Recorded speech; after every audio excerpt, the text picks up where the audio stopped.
રાજકોટમાં Diwali carnival ring road પર 500 થી વધુ રંગોળીઓ દોરી પર્વની ઉલ્લાસભેર ઉજવણી કરવામાં આવી।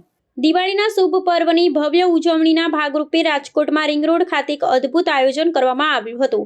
દિવાળી કાર્નિવલના એક હિસ્સા તરીકે આ વિસ્તારમાં 500 થી વધુ સુંદર રંગોળીઓ દોરવામાં આવી હતી, જેનાથી સમગ્ર વાતાવરણ રંગીન અને ઉત્સવમય બની ગયું હતું। આ વિશાળ આયોજનમાં મોટી સંખ્યામાં કલાકારો, ઉત્સાહી નાગરિકોએ ભાગ લીધો હતો, જેમણે પોતાની કલાત્મક સૂઝ દ્વારા રંગોળીઓમાં વિવિધ વિષયોને જીવંત કર્યા હતા।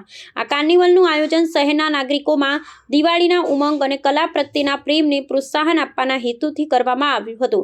500 થી વધુ રંગોળીઓ એકસાથે દોરવાનો આ પ્રયાસ રાજકોટની કલા અને સંસ્કૃતિને પ્રદર્શિત કરે છે। પ્રત્યેક રંગોળી ભારતીય સંસ્કૃતિ, પરંપરાગત મૂલ્યો અને વર્તમાન સામાજિક સંદેશાઓને વ્યક્ત કરતી હતી, જેણે નિહાળનાર દરેક વ્યક્તિના મનમાં ઉત્સાહનો સંચાર કર્યો હતો। આ પ્રદર્શન જોવા માટે મોટી સંખ્યામાં લોકો ઉમટી પડ્યા હતા। સમગ્ર રિંગ રોડ પર રોશની વચ્ચે પથરાયેલી આ રંગોળીઓનું દ્રશ્ય અદ્ભુત હતું। તંત્ર અને આયોજકો દ્વારા આ પ્રકારના સાંસ્કૃતિક કાર્યક્રમનું આયોજન કરવા બદલ નાગરિકોએ ખુશી વ્યક્ત કરી હતી। આ સફળ આયોજન દ્વારા રાજકોટમાં દિવાળીની ઉજવણીનો એક નવો આયામ મળ્યો છે, જેણે માત્ર તહેવારની ખુશી જ નહીં પરંતુ સામુદાયિક ઉત્સાહ અને એકતાનો રંગો પણ પૂર્યા છે।